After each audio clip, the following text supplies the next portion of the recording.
తండ్రి, పరిశుద్ధమైనటువంటి దేవ, మీ పాదములు కొందములు స్తుతులు స్తోత్రాలు చెల్లించుకుంటున్నాను ప్రభా. కృపగల దేవ, సర్వశక్తి కలిగినటువంటి తండ్రి, మీ సన్నిధికి వచ్చి ప్రభా, మీ సన్నిధిలో దేవాన తండ్రి ప్రార్థన చేయడానికి మీరు ఇచ్చినటువంటి కృపను బట్టి కూడా మిమ్మల్ని స్తుతిస్తూ ఉంటున్నాను, మిమ్మల్ని గనపరుస్తూ ఉంటున్నాను ప్రభా. నా తండ్రి, మీరు జీవము గల దేవుడుగా, జీవాధిపతిగా, నమ్మకమైనటువంటి తండ్రిగా ప్రభా. నా తండ్రి, మా జీవితాలలో మీరు ఉంటున్న విధానం అంతటిని బట్టి స్తుతిస్తూ ఉంటున్నాను. నిర్గమకాండం 4వ అధ్యాయం ప్రభా. నా తండ్రి, మరి దినాన్ని మీరు మాట్లాడుతూ వచ్చిన దేవుడుగా దేవన తండ్రి, మరి నువ్వు వెళ్ళము, నేను నోటికి తోడై ఉంటానని మీరు వాగ్దానం ఇచ్చిన దేవుడుగా మీరు మాకుంటున్న విధానం అంతటిని బట్టి కూడా మిమ్మల్ని స్తుతిస్తూ ఉంటున్నాను, గనపరుస్తూ ఉంటున్నాను. దేవా, కృపగల తండ్రివైనందుకే ప్రభా మీ సన్నిధికి వచ్చి ప్రభా మీ సన్నిధిలో ప్రార్థిస్తూ ఉంటుండగా సహాయం చేయండి ప్రభా. నీ కృపను అనుగ్రహించండి దేవాన తండ్రి. మరి వాక్యం ద్వారా ప్రభాన తండ్రి, మీరు మాతో మాట్లాడుతూ రమ్మని అడుగుచూ ఉంటున్నాను. సహాయం చేయండి ప్రభా. నీ కృపను అనుగ్రహిస్తూ రమ్మని అడుగుచూ ఉంటున్నాను దేవన తండ్రి. ప్రియబిడ్డలందరినీ మీరు జ్ఞాపకం చేసుకుంటూ రమ్మని అడుగుచూ ఉంటున్నాను. సహాయం చేయండి ప్రభాన తండ్రి. ఒట్టివారము మట్టివారమి, ఎన్నిక లేని వారమని మీ సన్నిధికి వస్తూ ఉంటుండగా ప్రభా, నిష్ప్రయోజకమైన దాసురాలనని ప్రభా మీ సన్నిధికి వస్తూ ఉంటుండగా మీరు సహాయం చేయండి ప్రభా. ఈ దినాన్ని మీరు మాతో, నాతో, అందరితో మాట్లాడుతూ రండి ప్రభా. నీ కృపను అనుగ్రహిస్తూ రమ్మని నన్ను మమ్మల్ని మీ చేతులకు అప్పచెప్పుకుంటున్నాను ప్రభా. కృపతో జ్ఞాపకం చేసుకుంటూ రమ్మని దేవనతని ఆన్లైన్లో వీక్షిస్తున్నటువంటి బిడ్డలు, మందిరంలో ఉన్నటువంటి బిడ్డలు, అలాగే ప్రభానతని గూగుల్ మీట్లో ఉన్న బిడ్డలను కూడా మీరు జ్ఞాపకం చేసుకుంటూ రండి ప్రభా. సహాయం చేయండి ప్రభా. మీ వాక్యాన్ని ప్రభా, రెండంచెలు గల వాడి అయిన ఖడ్గాన్ని దేవానతన్ని మేము ఎక్కడ ప్రభానతండి మరి పడిపోతూ ఉంటున్నామో, ఎక్కడ జారిపోతూ ఉంటున్నామో, ఎక్కడ అవిధేయులుగా ఉంటున్నామో, మా యొక్క తొట్టుపాటులను, మా యొక్క బలహీనతలను ఈ దినాన్ని మీరు మమ్మల్ని క్షమించి ప్రభా తండ్రి, మీ వాక్యం ద్వారా నన్ను మమ్మల్ని సరిచేసి ప్రభా మీరే సహాయపడుతూ రమ్మని కృపగల హస్తాలకి నన్ను మీ చేతులకు భద్రపరుస్తూ మీ సిలువ చెట్టు నన్ను మరుగుపరచండి ప్రభా. తండ్రి, నన్ను ఖాళీ చేయండి ప్రభా. మీరే పరలోకం నుంచి మీ పరిశుద్ధాత్మను పంపించి మీరు సహాయపడుతూ రమ్మని నజరేయుడైన యేసుక్రీస్తు నామమున అడిగి పెట్టుకొని ప్రార్థిస్తుంటున్నాను తండ్రి. ఆమేన్.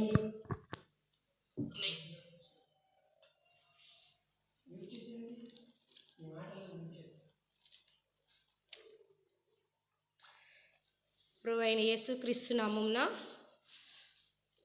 ఆన్లైన్లో వీక్షిస్తున్నటువంటి బిడ్డలు, అలాగే మందిరంలో ఉన్నటువంటి బిడ్డలు, అలాగే మరి గూగుల్ మీట్లో ఉన్నటువంటి మన ప్రియ బిడ్డలందరికీ ప్రభువైన యేసుక్రీస్తు నామమున వందనములు తెలియచేస్తూ ఉంటున్నాను.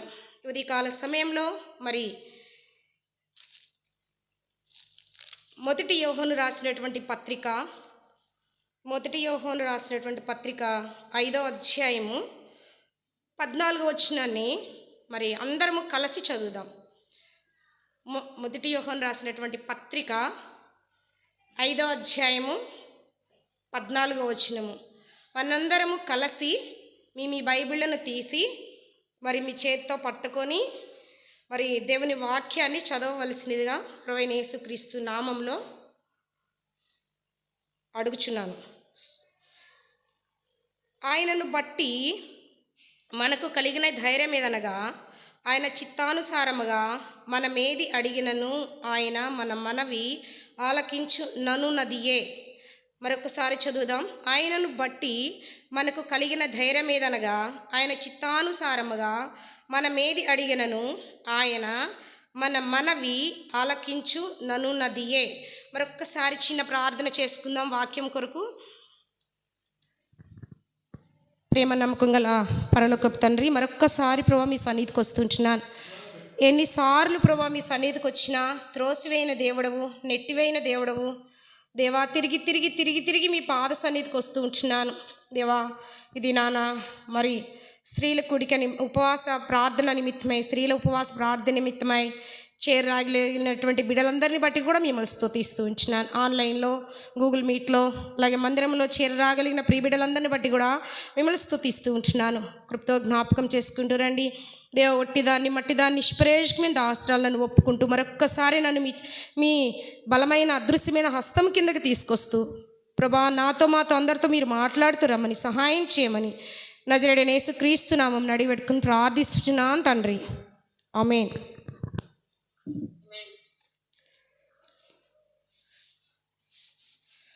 మొదటి యోహాను రాసినటువంటి పత్రిక 5వ అధ్యాయము 14 వచనంలో మరి ఇది నానా దేవుడు మనతో మాట్లాడుతూ ఉన్నారు.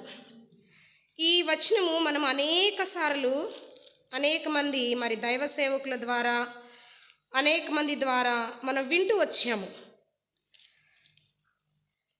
దేవుడు ఎన్నోసార్లు మరి మనతో మాట్లాడుతూ ఉన్నారనమాట. ఎన్నిసార్లు దేవుని వాక్యాన్ని మనం చదివినా సరే అది మనకి ఎలా ఉంటుందంటే క్రొత్తగా ఉంటుంది. ఎన్నిసార్లు మనం ధ్యానించినా సరే అది మనకి ఎలా ఉంటుంది, క్రొత్తగా ఉంటుంది. అయితే ఈ దినాన దేవుడు మరి మరలా ఈ వాక్యం ద్వారా మనతో మాట్లాడుతూ ఉన్నారు. ఈ వాక్యం ద్వారా మనల్ని దర్శిస్తూ ఉంటున్నారు. అయితే మనం ఎక్కడ మరి ఈ దినాన జారిపోతూ వస్తున్నామో, మన యొక్క బలహీనతలను, మన యొక్క తొట్టుపాటులను మరొక్కసారి మన ముందుకు తీసుకురావాలని ప్రభువైన యేసుక్రీస్తు ప్రభువారు ఈ వాక్యం ద్వారా మనతో మాట్లాడాలని ఎంతో ఇష్టపడుతూ ఉంటున్నారు కదా. మరి మన ప్రార్థనలో ఏముండాలి అంటే కనుక చాలా అనుభవాలలో నుంచి మనము వెళ్ళినట్లయితే దేవుడు మన ప్రార్థన వినేవాడుగా ఉంటాడు, మన ప్రార్థనకు జవాబిచ్చేవాడుగా ఉంటాడు. అయితే ఈ దినాన ఆ ప్రార్థనలో కొన్ని అనుభవాలను మనము తెలుసుకొని, కొన్ని అనుభవాలను మనము నేర్చుకొని, ఆ అనుభవాల ద్వారా మరి దేవునికి మనం సమీపంగా ఎలా ఉండాలి, దేవుడు మన ప్రార్థన ఆలకించడానికి, మన ప్రార్థనకు జవాబు ఇవ్వడానికి, మన ప్రార్థనకు వెంటనే జవాబు రావడానికి మనకు కావలసినటువంటి కొన్ని అనుభవాలను మనం నేర్చుకొని ఆ అనుభవాల ద్వారా మనము వెళ్ళాలని మరి దేవుడు ఇది మనల్ని హెచ్చరిస్తూ ఉంటున్నాడు. మన ప్రార్థనలో మనకు ఉండవలసినటువంటి 3 అనుభవాలను మాత్రమే నేర్చుకుందాం. ఎందుకంటే ఇప్పటికే 10:30 దాటిపోతూ వచ్చింది. మరి ప్రార్థనలోకి వెళ్ళాలి కాబట్టి మనం 3 అంతల అనుభవాలను మనం నేర్చుకుంటూ ఉందాం. మన ప్రార్థనలో ఉండవలసినది ఏంటి అంటే మరి గూగుల్ మీట్లో ఉన్నవారు ఒకళ్ళు చదవండి. మొదటి యోహాను రాసినటువంటి పత్రిక 5వ అధ్యాయము 14 వచ్చిన మరొకసారి మీరు ఎవరైనా చదవండి. ఆయనను బట్టి మనకు కలిగిన ధైర్యమేదనగా ఆయన చిత్తానుసారముగా మనమేది అడిగినను ఆయన మన మనవి ఆలకించునన్నది. చాలు సిస్టర్. ఆయన చిత్తానుసారముగా మనం ఏది అడిగినా సరే దేవుడు ఏమంటున్నాడు, మనకి ఇస్తాను అంటున్నాడు. ఆయన చిత్తం అంటే ఏంటి? ఆయన చిత్తాన్ని మనం ఎట్లా తెలుసుకోవాలి? చిత్తముగా అడిగితేనే, దేవుని యొక్క చిత్త ప్రకారం మనం అడిగితేనే దేవుడు ఇస్తాను అంటున్నాడు కదా. విశ్వాసులమై ఉండి మనం కొన్నిసార్లు మనం ఏం చేస్తాము అంటే కనుక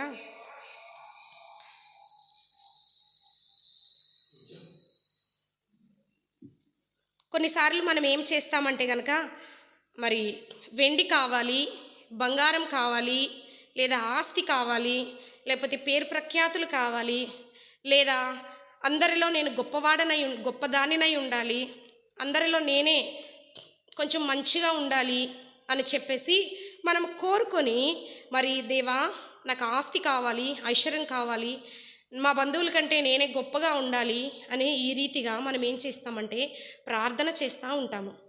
అయితే దేవుడు అంటున్నాడు అలా ప్రార్థన చేయడం దేవుని చిత్తము కాదు అంటున్నాడు. మరి దేవుని చిత్తం అంటే ఏంటి? మనం ఏమి అడగాలి అంటే, ప్రభువా నా బిడ్డలు మరి చదువుకుంటున్నారు, నా బిడ్డలకి మంచి జ్ఞానం ఇవ్వండి అంటే మనకు అర్థం అవ్వడం కోసం నేను చెప్తున్నాను. నా బిడ్డలు చదువుకుంటున్నారు, నా బిడ్డలకి మంచి జ్ఞానం ఇవ్వండి ప్రభువా. లేదా నా బిడ్డలు స్టడీస్ కంప్లీట్ అయినాయి, నేనేం చేయాలి అంటే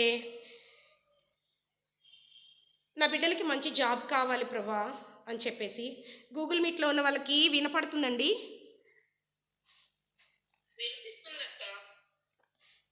నా బిడ్డలు జాబ్లో ఉన్నారు, జాబ్కి కావాల్సినటువంటి జ్ఞానం ఇవ్వండి ప్రభువా. మీ సొంత సమయంలో నా బిడ్డలకి జాబ్ అనుగ్రహించండి. లేదా నాకు ఇల్లు లేదు, నాకు ఒక ఇల్లు అనుగ్రహించండి ప్రభువా. మీరు ఎప్పుడు అనుగ్రహిస్తారో నాకు తెలియదు, నాకు ఒక ఇల్లు కావాలి ప్రభువా. ఎందుకు అవి అంటే మన జీవనోపాధి కొరకై దేవుడు మనకివ్వడానికి వాటిని ఇష్టపడుతూ ఉన్నారనమాట. అందునిమిత్తమై మనం ఏమి చేయాలి అంటే మరి దేవుణ్ణి ఈ రీతిగా అడగాలి, నా బిడ్డలకి జ్ఞానం లేదు ప్రభువా, మీరు జ్ఞానం అనుగ్రహించండి, స్టడీస్లో మంచి రిజల్ట్స్ రావాలి, అలాగే జాబ్లో మంచి పొజిషన్లో ఉండాలి ప్రభువా, ఎందుకు అంటే జీవనోపాధి నిమిత్తమై మరి కావాలి, అలాగే ఇల్లు లేదు ప్రభువా, నాకు ఇల్లు ఇవ్వండి ప్రభువా అని అడగడం అది దేవుని చిత్తం. కానీ నేను గొప్పగా ఉండాలి, పేరు ప్రఖ్యాతులు ఉండాలి, ఈ ఊరిలో నేనే గొప్పగా ఉండాలి అని అడగడం అది దేవుని చిత్తం కాదు. ఒకవేళ నాకు ఇల్లు కావాలి, మా బిడ్డలకి చదువు కావాలి అని అడిగితే దేవుడు కంపల్సరీగా మన బిడ్డలకి ఇవ్వడానికి దేవుడు రెడీగా ఉంటాడు.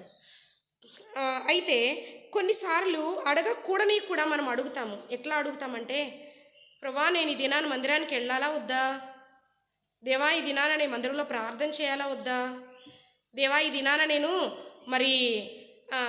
నేను రక్షణ పొందడం మీ చిత్తమా కాదా అని చెప్పేసి మనం ఏం చేస్తామంటే అడగకూడని కూడా అడుగుతామన్నమాట.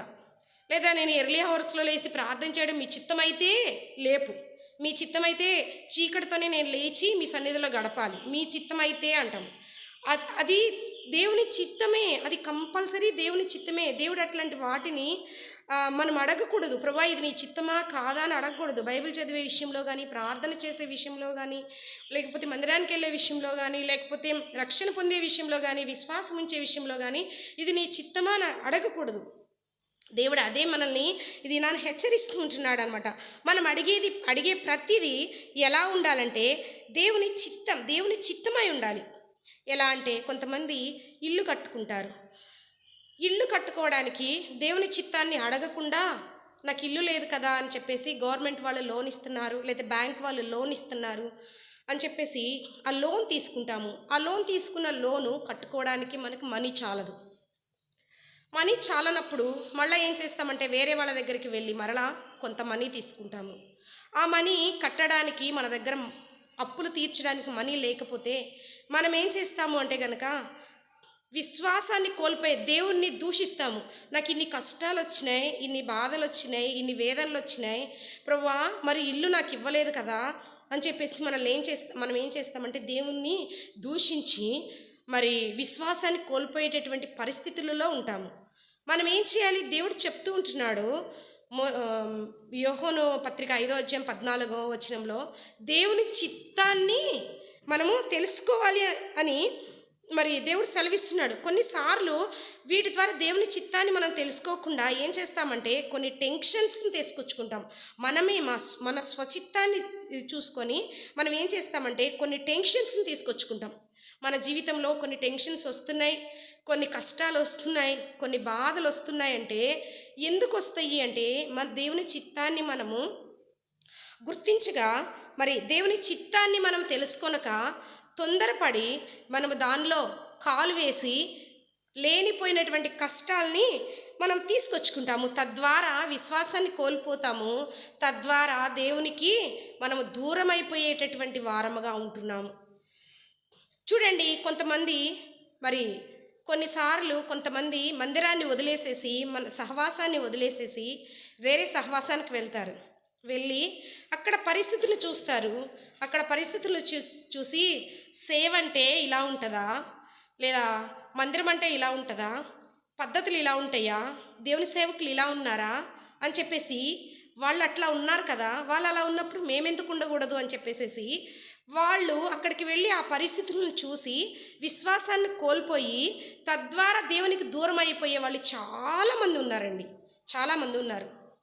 అయితే మనం అక్కడికి వెళ్ళే ముందు మనం ఏం చేయాలంటే, ప్రభువా నేను మందిరానికి వెళుతుంటున్నాను ప్రభువా, వెళ్ళటము మీ చిత్తమా కాదా అని చెప్పి మనము దేవుణ్ణి అడగాలి. దేవుణ్ణి అడిగి దేవుని చిత్తాన్ని మనం తెలుసుకొని మనం ఎప్పుడైతే ముందుకు వెళతామో అప్పుడు దేవుడు తన చిత్తాన్ని మనకు తెలియపరుస్తారు. తన చిత్తాన్ని తెలియపరిచినప్పుడు మనం వెళితే దానిలో మనకి ఏమవుతాయి అంటే కొన్ని ఆత్మీయమైనటువంటి పాఠాలు మనకు నేర్పి దేవుడు ఏం చేస్తారంటే మన విశ్వాసాన్ని బలపరుస్తారు, దేవుని చిత్తాన్ని మనకు తెలియచేస్తారు. దేవుని చిత్తాన్ని మనకు తెలియచేసి దేవుని వాక్యం ద్వారా మనతో మాట్లాడి నువ్వు వెళ్ళు, నేను నీకు సహాయం చేస్తాను అని చెప్పేసి దేవుడు మాట్లాడుతూ ఉంటారు. మొట్టమొదటిగా మనం ఏమి నేర్చుకోవాలి అంటే కనుక మన జీవితంలో దేవుని చిత్తాన్ని తెలుసుకోవాలి. దేవుని చిత్తాన్ని తెలుసుకోకుండా మనము ఒక కాలు ముందుకు వేసి మన సొంత తలంపులు, మన సొంత ఉద్దేశాలు నెరవేర్చుకున్నట్టు కొరకాయి, మన ఆశలు నెరవేర్చుకున్నట్టు కొరకాయి, మన హృదయంలో ఏదైతే ఉందో అది నెరవేర్చుకున్నట్టు కొరకాయి మనం ఒక కాలు ముందుకు వేసాము అంటే దాని ద్వారా మనకు టెన్షన్స్ వస్తాయి. తద్వారా లేనిపోయినటువంటి అనారోగ్యాలు తెచ్చుకుంటాము. తద్వారా అనేకమైనటువంటి అప్పుల పాలు మనము అవుతాము. అవి కట్టలేని పరిస్థితుల్లో చాలా రిస్క్తో మన జీవితాన్ని మనము జీవితంలో ప్రయాణిస్తూ ఉంటాము. కానీ దేవుడి దినాన మనల్ని హెచ్చరిస్తూ ఉంటున్నాడు. మూడొంతుల అనుభవంలో మొట్టమొదటి అనుభవం ఏంటంటే, మొట్టమొదటిగా దేవుని చిత్తాన్ని మనం తెలుసుకోవాలి. దేవుని చిత్తం ఏదో వాటిని మాత్రమే మనము ఈ దినాన మనం అడగాలని దేవుడు సెలవిస్తుంటున్నాడు. మరి దేవుని చిత్తం కాని వాటిని మనం అడగకూడదు. ఒకవేళ మనం అడిగితే మన ప్రార్థనకి జవాబు వెంటనే రాదు. దేవుని చిత్తాన్ని కనుక్కొని ఆ చిత్త ప్రకారం గనుక మనము ప్రార్థన చేసి మనం అడిగితే దేవుని జవాబు త్వరగా వస్తుంది. దేవుడు తప్పకుండా ఆ జవాబుకి మనం ఏదడిగినా సరే దానికి జవాబు అనుగ్రహిస్తాడు. తద్వారా మనము ఆత్మీయమైనటువంటి మేలులు పొందగలుగుతామని దేవుడు ఈ దినాన మనల్ని హెచ్చరిస్తూ ఉంటున్నాడు. మొట్టమొదటిగా మనం ఏమి నేర్చుకోవాలి? దేవుని చిత్తాన్ని మనం కనుక్కోవాలి. దేవుని చిత్తం అంటే దేవునికి ఇష్టమైన వాటిని మాత్రమే మనం అడగాలి. దేవునికి అయిష్టమైన వాటిని మనం అడగకూడదు. దేవునికి ఇష్టమైన వాటిని అడిగితే దేవుడు మనకి ఆన్సర్ త్వరగా ఇస్తాడు. రెండవదిగా చూద్దాము. అపోస్తుల కార్యము 12:5. అపోస్తుల కార్యము 12వ అధ్యాయము 5వ వచనం.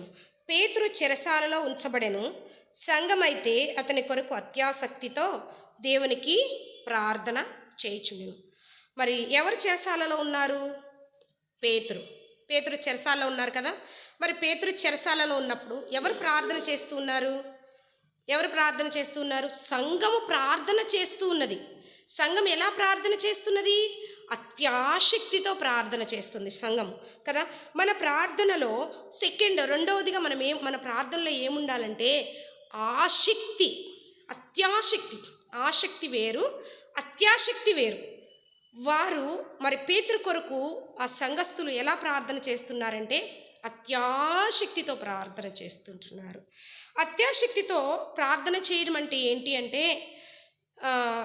ఫర్ ఎగ్జాంపుల్ ఏదో నిద్రపోతూ ప్రార్థన చేయడం, లేకపోతే మీరు వచ్చి కూర్చున్నారు, అక్క వాక్యం కొరకు ప్రార్థన చేయండి అంటే వెంటనే మైక్ తీసుకొని ఏదో అక్క ప్రార్థన చేయమన్నారు కాబట్టి, సుజాత అక్క ప్రార్థన చేయమన్నారు కాబట్టి ప్రార్థన చేయడం, లేదా ప్రార్థన చేయమన్నారు, చేయకపోతే పక్కన వాళ్ళు ఎవరైనా ఏమన్నా అనుకుంటారేమోనని ప్రార్థన చేయడం. ఇది ఆసక్తి కాదు. ఇది ఇంట్రెస్ట్తో ప్రార్థన చేసేటటువంటి ప్రార్థన కాదు. అలవాటుగా ప్రార్థన చేసేది కాదు. తూతూ మంత్రంగా ప్రార్థన చేసేటటువంటిది కాదు. ఆసక్తితో ప్రార్థన చేయడం అంటే ఏంటి అంటే, ఫర్ ఎగ్జాంపుల్ మన బిడ్డల్నే మనం తీసుకుందాము. మన బిడ్డలు చదువుతూ ఉంటారు కదా.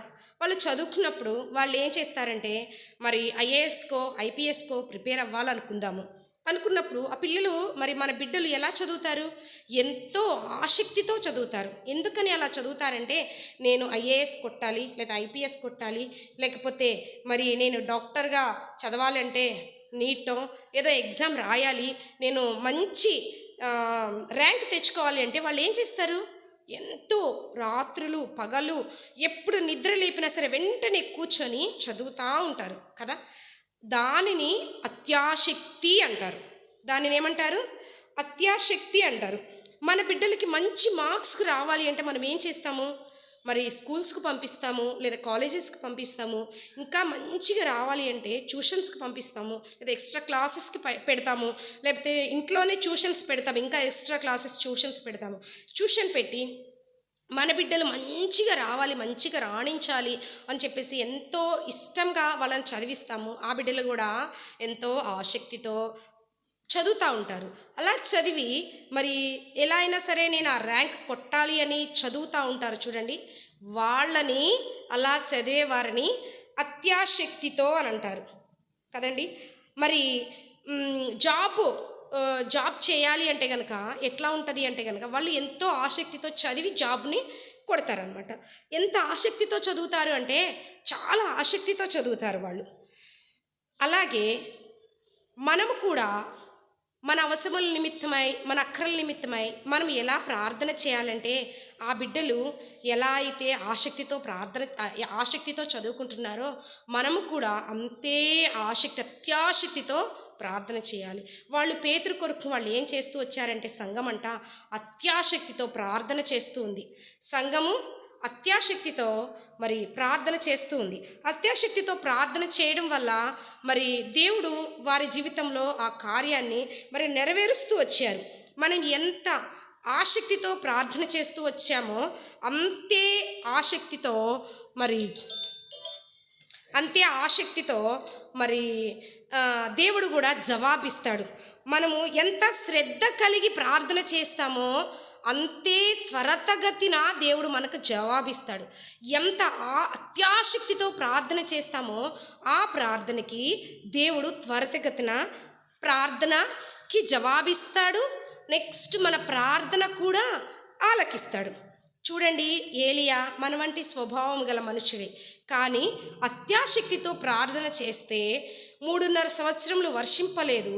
మరలా ప్రార్థన చేస్తే ఆకాశము వర్షమిస్తూ వచ్చింది, భూమి తన ఫలమిస్తూ వచ్చింది. 3.5 సంవత్సరములు ప్రార్థన చేస్తే వర్షము పడలేదు కదండి. ఎంత అత్యాసక్తి! మన వంట స్వభావము గల మనుషుడే కదా ఏలియా. మరి తన ప్రార్థన దేవుడు ఆలకించి వర్షింపకుండా ఉన్నాడు కదా. మన ప్రార్థన ఎందుకు ఆలకించట్లేదు అంటే మనలో అత్యాసక్తి లేదు. నిజమే కదా, మనలో అత్యాసక్తి ఉందా? లేదు కదా. మనలో అత్యాసక్తి లేదు. అయితే మరి మనము అట్లా అత్యాసక్తితో ప్రార్థన చేయాలని దేవుడు ఈ దినాన కోరుకుంటున్నాడు. భక్సింగ్ గారిని చూడండి, తను రాత్రులు పగలు ఏం చేస్తున్నాడంటే కన్నీటితో, వేదనతో, భారముతో ప్రార్థన చేస్తూ ఉన్నాడు. కాబట్టి ఎన్ని ఆత్మలు రక్షింపబడడానికి ఆత్మలు రక్షింపబడడానికి దేవుడు కార్యం చేస్తూ వచ్చాడు. మరి మన ప్రార్థన భారంతో కూడినటువంటి ప్రార్థన ఉన్నదా మన జీవితంలో? అత్యాసక్తితో కూడినటువంటి ప్రార్థన మన జీవితంలో ఉన్నదా? దేవుడి దినాన మనల్ని శ్రద్ధ కలిగినటువంటి ప్రార్థన మన జీవితంలో ఉన్నదా? దేవుడి దినాన మనల్ని హెచ్చరిస్తూ ఉంటున్నాడు. ప్రియబిడ్డలారా, ఒక్కసారి మనం ఆలోచిద్దాము. మన జీవితంలో ఇలాంటి అత్యాసక్తితో కూడినటువంటి ప్రార్థన లేకపోవడం వల్లే మన జీవితంలో మన ప్రార్థనకి త్వరితగతిన జవాబు రావడం లేదు. మన జీవితంలో మరి శ్రద్ధ కలిగినటువంటి ప్రార్థన లేకపోవడం వల్లే మన జీవితంలో మన ప్రార్థనకు జవాబు రావటం లేదు. భారంతో కూడినటువంటి ప్రార్థన మన జీవితంలో లేదు కాబట్టి మనకి మరి జవాబు రావడం లేదు. మూడవదిగా చూస్తే యాకోబు రాసినటువంటి పత్రిక 5వ అధ్యాయము 3వ వచనం. 5వ అధ్యాయము 15వ వచనం. విశ్వాస సహితమైనటువంటి ప్రార్థన ఆ రోగుని స్వస్థపరచును. 5వ అధ్యాయము 15వ వచనము. ప్రభువు అతనిని లేపును. విశ్వాస సహితమైనటువంటి ప్రార్థన, తను విశ్వాస సహితమైనటువంటి ప్రార్థన చేశారు కాబట్టే మరి అతన్ని లేపుతూ వచ్చిందనమాట. మన విశ్వాసము వినుట వలన విశ్వాసం వస్తుంది. వినుట వల్ల విశ్వాసం వస్తుంది కదా. మరి విశ్వాసం వల్ల ఏమొస్తుంది అంటే మనము ఎక్కువసేపు ప్రార్థన చేయడానికి దేవుడు సహాయం చేస్తాడు. మనం ఎట్లా వింటున్నామో విని విని విని మనకేమవుతుంది? దేవునిలో విశ్వాసం వస్తుంది. దేవునిలో విశ్వాసం రావడాన మనం ఏం చేస్తామంటే ఆసక్తితో ప్రార్థన చేయడానికి, విశ్వాసంతో ప్రార్థన చేయడానికి మన జీవితంలో గొప్ప ఒక ఉన్నతమైన స్థానానికి వెళ్తాము. విశ్వాసం పెరిగే కొలది మన జీవితంలో ప్రార్థన భారం కూడా పెరుగుతూ ఉంటుంది. మనలో చాలామంది ప్రార్థన చేస్తాము కానీ మరి విశ్వాసం ఉండదు. ప్రార్థన చేయడం అంటే ఏంటంటే మరి ప్రార్థన చేయడం అంటే ఏంటంటే ఆ జవాబు రావట్లేదు అని అనుకుంటాం. కానీ మనము ఆ విశ్వాసంతో ఎప్పుడైతే ప్రార్థన చేస్తాముంటామో మరి ఆ ప్రార్థనకి మనకి వెంటనే జవాబు వస్తుంది. మనం ఏదో నామకార్థంగా చేయాలి కాబట్టి చేస్తున్నాము అంటే మనకేమవుతుందంటే ఆ ప్రార్థనకి జవాబు రాదు. కానీ మనము విశ్వాసంతో ప్రార్థన ప్రారంభించినప్పుడు మనకి ఏమవుతుందంటే జవాబు వస్తుంది.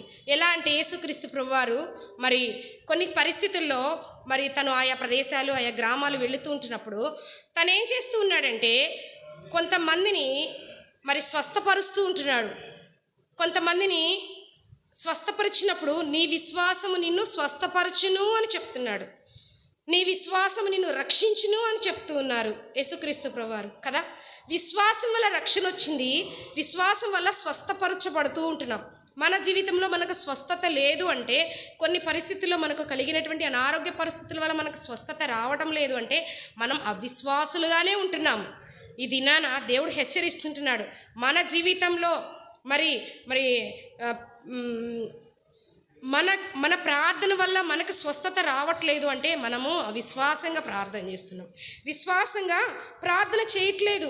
మనం ఎలా ప్రార్థన చేయాలి? ప్రభువా, నేను నీ బిడ్డను, నేను నీ వాక్యానుసారంగా నడుస్తూ ఉంటున్నాను, నీ మార్గంలో నడుస్తుంటున్నాను, నీకు ఇష్టమైన బిడ్డగా ఉన్నాను మరి అని మనం ఎప్పుడైతే దేవుని దగ్గర ఒప్పుకొని విశ్వాసంతో దేని వైపు, ప్రభువా నేను నీ బిడ్డను కదా, నీ మార్గంలో నడుస్తున్నాను కదా, నేను నీ వైపు చూస్తున్నాను కదా, నాకు ఈ అనారోగ్యం ఎందుకు తగ్గించవు ప్రభువా, నాకు వచ్చినటువంటి ఈ ఫీవర్ ఎందుకు తగ్గించవు ప్రభువా అని మనము గనుక విశ్వాసంతో అడిగితే దేవుడు తప్పక మన విశ్వాసానికి దేవుడే పరలోకం నుంచి దిగి వచ్చి మనకు స్వస్థత ఇస్తాడు.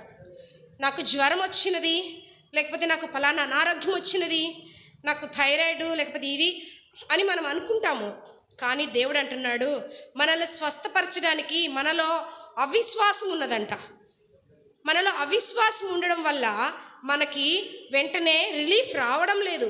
మనకు కలిగినటువంటి మరి పరిస్థితులను బట్టి మనం వెంటనే మన జీవితంలో రిలీఫ్ రావట్లేదు. అది రావాలి అంటే దేవుడి దినాన్ని మనం హెచ్చరిస్తూ ఉంటున్నాడు. ఎక్కడైనా సరే, మందిరంలో కూర్చున్న వారైనా, ఆన్లైన్లో వీక్షిస్తున్న వారైనా, గూగుల్ మీట్లో ఉన్నవారైనా, ఎవరైనా మరి దేవుడి దినాన మాట్లాడుతూ ఉంటున్నాడు. ఏమని మాట్లాడుతూ ఉంటున్నాడంటే, ఇప్పటి వరకు విశ్వాసం లేకుండా నువ్వు ఉన్నావేమో, ఈ దినానైనా మరి దేవుని కొరకు, నా కొరకు నువ్వు విశ్వాసంతో ప్రార్థన చేయి, నేను నీకు ఇస్తాను అని దేవుడు హెచ్చరిస్తూ ఉంటున్నాడు. ఒకవేళ ఇప్పటి వరకు మరి భారంతో నువ్వు ప్రార్థన చేయలేదేమో, మరి అత్యాసక్తితో ప్రార్థన చేయలేదేమో, అయితే ఈ దినాన నువ్వు అత్యాసక్తితో ప్రార్థన చేయి, భారముతో నిండిన హృదయంతో ప్రార్థన చేయి, నేను నీకు ఇస్తాను అని దేవుడు సెలవిస్తూ ఉంటున్నాడు. అలాగే దేవుని చిత్తం ఏదో అదే ప్రార్థన చేయి. నీ సొంత చిత్తాన్ని నువ్వు ఏర్పాటు చేసుకొని నీ సొంత చిత్తంలో ఉన్నవి కావాలి అని నన్ను కోరుకోవద్దు. దేవుని చిత్తంలో ఉన్నవే నువ్వు కోరుకో, నేను నీకు ఇస్తాను. ఎలా అంటే, ప్రభువా నేను ఈ దినాన నా ఇరుగు పొరుగు వారిలో ఒక్కరికైనా సరే నీ ప్రేమను చెప్పాలి ప్రభువా, నాకు సహాయం చేయండి. ఇది నీ చిత్తం అయితే నేను నీ ప్రేమను చెప్పడానికి నాకు సహాయం చేయండి. నేను పలానా వాళ్ళకి ఫోన్ చేస్తున్నాను, ఇది నా ఫోన్ చేసి నీ వాక్యం చెప్పాలని నేను ఎంతో ఆసక్తితో, అత్యాసక్తితో, విశ్వాసముతో, భారముతో మీ సన్నిధిలో ప్రార్థన చేసి అడుగుతుంటున్నాను ప్రభువా, నేను వారిని మందిరానికి తీసుకురావాలి, మీరు నాకు సహాయం చేయండి ప్రభువా అని మనం విశ్వాసముతో, భారముతో దేవుని చిత్తాన్ని కనుక్కొని మనం తీసుకొస్తే దేవుడు ఈ దినాన మన జీవితంలో కార్యాన్ని చేయాలని ఎంతో ఆశపడుతుంటున్నాడు. ప్రియబిడ్డలారా, మరి దినాన మనం ఇప్పటి వరకు ప్రార్థన చేస్తూ ఉన్నాము. మరి ఇలాంటి ప్రార్థన అనుభవంలో ఉండి కూడా ఇంకా 50% అటు 50% ఇటు ఉన్నామేమో, సగం విశ్వాసం సగం అవిశ్వాసంలో ఉన్నామేమో, భారభరితమైనటువంటి మరి భారంతో కూడినటువంటి ప్రార్థనా జీవితం మన జీవితంలో లేదేమో, అత్యాశక్తితో కూడినటువంటి ప్రార్థన మన జీవితంలో లేదేమో, దేవుని చిత్తాన్ని కేంద్రముగా చేసుకుని దాని గురించి ప్రార్థన చేసే ప్రార్థన మన జీవితంలో లేదేమో. ఈ దినాన దేవుడు మనల్ని ప్రార్థనకి వెళ్ళక ముందు దేవుడు మనల్ని హెచ్చరిస్తుంటున్నాడు. ప్రియబిడ్డలారా, ఒకసారి జ్ఞాపకం చేసుకుంటుందాం. దేవా నా తండ్రి, నేను ఇలాంటి అనుభవంలో నుంచి వెళ్ళలేదు ప్రభా, ఈ 3 అనుభవాలు నా జీవితంలో లేవు ప్రభా, నన్ను క్షమించండి. ఇప్పటికైనా నేను ఈ 3 అనుభవంలో నుంచి నేను వెళ్ళాలి ప్రభా అని మనం గనక మరి దేవుని దగ్గర విశ్వాసంతో, మరి పశ్చాత్తాపం పడేటటువంటి విశ్వాసంతో, అత్యాశక్తితో కూడినటువంటి ప్రార్థన మనం కలిగిన వారమైతే దేవుడు ఈ దినాన మరి మన ప్రార్థనను కూడా వెంటనే జవాబు ఇవ్వాలని ఆశపడుతూ ఉంటున్నాడు. ప్రియ బిడ్డలారా, మరి దేవుడు మరి మూడంతల అనుభవంతో మనతో ఈ దినాన మాట్లాడాడు కదా. మనం ప్రార్థన చేసుకున్నాము. ప్రార్థనకి వెళ్ళే ముందు మనల్ని మనము ఒక్కసారి మన జీవితంలో ఇలాంటి అనుభవాలు లేవేమో మీరు జ్ఞాపకం చేసుకొని మరి దేవుని దగ్గర మనం ఒప్పుకొని దేవునిలో ఇంకా అత్యాశక్తితో కూడిన ప్రార్థనా జీవితం నాకు కావాలని ప్రార్థన చేద్దాం. ప్రార్థనకి వెళ్ళే ముందు ఒక చిన్న ప్రార్థన నేను చేస్తాను. ప్రేమ నమ్మకం కలిగినటువంటి పరలోకపు తండ్రి, పరిశుద్ధమైనటువంటి దేవా, మీ పాదములు వస్తూ ఉంటున్నాను. మరి ఉదయకాల సమయంలో స్త్రీల ఉపవాస ప్రార్థనలో ప్రభా మేమందరము చేరి రాగలగడానికి మీరు ఎంతో కృపను అనుగ్రహిస్తూ వచ్చినారు. దేవా, నిష్ప్రయోజకమైన దాసురాలని నేను ఒప్పుకుంటున్నాను. నేడు నా జీవితంలో కూడా ప్రభా మరి మీ చిత్తాన్ని తెలుసుకొనక, మీ చిత్తాన్ని కేంద్రముగా చేసుకొనక నా సొంత తలంపులు, సొంత ఉద్దేశాలతో నేను ప్రయాణం చేస్తూ ఉంటున్నానని మీ సన్నిధిలో ఒప్పుకుంటున్నాను. దేవాన తండ్రి, భారభరితమైనటువంటి ప్రార్థనా జీవితం నాకు లేదని, దేవ అత్యాశక్తితో కూడినటువంటి ప్రార్థనా జీవితం నాకు లేదని, విశ్వాసంతో కూడినటువంటి ప్రార్థనా జీవితం నాకు లేదని ప్రభా మీ సన్నిధిలో ఒప్పుకుంటున్నాను. ప్రభా కృపతో జ్ఞాపకం చేసుకుంటూ రండి. దేవా సహాయం చేయమని అడుగుచుకుంటున్నాను. దేవాన తండ్రి కృపతో జ్ఞాపకం చేసుకుంటూ రండి. మేము కూడా అలాంటి అనుభవంలో నుంచి వెళ్ళడానికి మీ కృపను నాకు అనుగ్రహిస్తున్నామని అడుగుచుంటున్నాను. దేవా గూగుల్ మీట్లో, ఆన్లైన్లో, అలాగే ప్రభా మందిరంలో జాయిన్ అయిన ప్రతి బిడ్డలను బట్టి కూడా మిమ్మల్ని స్తుతిస్తూ ఉంటున్నాను. కృపతో జ్ఞాపకం చేసుకుంటూ రండి. అలాంటి అనుభవంలో నుంచే నేను వెళ్ళడానికి ప్రభా మీ కృపను అనుగ్రహించరండి. మేము వెళ్ళడానికి, మేమందరము ప్రభా నా తండ్రి వెళ్ళడానికి నీ కృపను దయచేస్తున్నామని సహాయం చేయమని, ముందున్న సమయాన్ని కూడా ఆశీర్వాదకరంగా, దీవెనకరంగా, మేలుకరంగా ఉంచుతూ రమ్మని సహాయం చేయమని మహిమ ఘనత ప్రభావాలు మీకే ఆరోపించుకుంటూ నజరేయుడైన యేసుక్రీస్తు నామమున అడిగి పెట్టుకుని ప్రార్థిస్తుంటున్నాం తండ్రి. ఆమేన్.